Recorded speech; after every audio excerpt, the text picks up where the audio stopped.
अगर हफ्ते दर हफ्ते आपके घर का खर्च थोड़ा थोड़ा बढ़ता जाता है तो महीने के अंत में जेब पर भी बड़ा असर पड़ता है। यही हाल अभी बाजार का है। रोजमर्रा की चीजें जैसे चावल, तेल और दाल की कीमतों में लगातार हलचल देखी जा रही है। कहीं दाम बढ़ रहे हैं तो कहीं मांग घट रही है। ये बदलाव सिर्फ दुकानों तक सीमित नहीं है, बल्कि इसकी शुरुआत थोक बाजार से होती है। और जब थोक बाजार प्रभावित होता है तो उसका सीधा असर आम लोगों की जेब पर पड़ता है। इससे आप भी अछूते नहीं रह पाएंगे। इसलिए समझते हैं कब, कहां, कैसे और कितना असर आम आदमी पर पड़ सकता है। नमस्कार, मैं दिव्या और आप देख रहे हैं CGNN लाइव। सबसे पहले समझते हैं कि थोक बाजार क्या होता है। तो थोक बाजार वो जगह होती है जहां व्यापारी बड़ी मात्रा में सामान खरीदते और बेचते हैं। यहीं से सामान रिटेल दुकान तक जाता है और फिर हमारे घरों तक पहुंचता है। अब अगर इसी स्तर पर कोई गिरावट आती है तो उसका असर पूरी सप्लाई चेन पर दिखता है। ताज़ा आंकड़ों के मुताबिक छत्तीसगढ़ में थोक व्यापार में करीब 20% तक गिरावट दर्ज की गई है। यानी अगर पहले किसी व्यापारी का कारोबार 10 लाख रुपए महीने था तो अब वो घटकर करीब 8 लाख रुपए तक रह गया है। यह सिर्फ एक संख्या नहीं बल्कि बाजार की धीमी होती रफ्तार का संकेत है।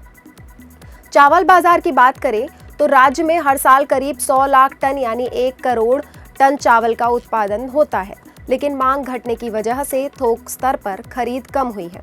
पहले जहां व्यापारी एक बार में 100 से 120 बोरी चावल खरीदते थे, अब वो घटकर 70 से 80 बोरी रह गया है। यानी लगभग 25% से 30% तक की कमी देखने को मिली है।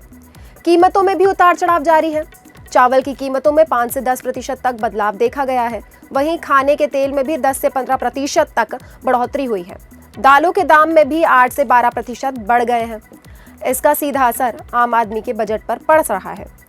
इसे आसान उदाहरण से समझे तो अगर आपके घर पर महीने का राशन आता है तो पहले 3,000 रुपए में जो राशन आता था वो अब वही राशन 3300 या 3500 रुपए तक पहुंच रहा है।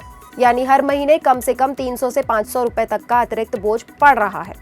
रिपोर्ट के अनुसार असर सिर्फ खाद्य तक सीमित नहीं है। स्टील सेक्टर में 15 से 20% तक गिरावट देखी गई है। वहीं ज्वेलरी सेक्टर में भी 10 से 15% तक की कमी आई है और कपड़ा बाजार में भी 12 से 18% तक गिरावट दर्ज की गई है। हालांकि कृषि क्षेत्र अभी स्थिर नजर आ रहा है, लेकिन मांग कम होने से किसानों को सही दाम मिलने में दिक्कत हो सकती है। एक और उदाहरण देखें तो अगर एक दुकानदार पहले रोज 100 ग्राहक को संभालता था तो अब ये संख्या घटकर 70 से 75 रह गई है। इसका मतलब उसकी आमदनी में भी करीब 20 से 25% तक की कमी आई है। कुल मिलाकर समझे तो थोक बाजार में आई ये 20% तक की गिरावट सिर्फ व्यापारियों की समस्या नहीं है, बल्कि इसका असर आम लोगों की जेब, बाजार की कीमतों और रोजगार की भी पड़ सकता है। अगर यही स्थिति बनी रही तो आने वाले समय में महंगाई और बढ़ सकती है।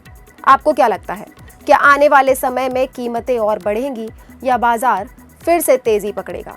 अपनी राय कमेंट में ज़रूर बताएं। वीडियो पसंद आया हो तो लाइक करें, अपने दोस्तों के साथ शेयर करें और ऐसे ही ज़रूरी अपडेट्स के लिए CGNN लाइव को फॉलो करना ना भूलें। धन्यवाद।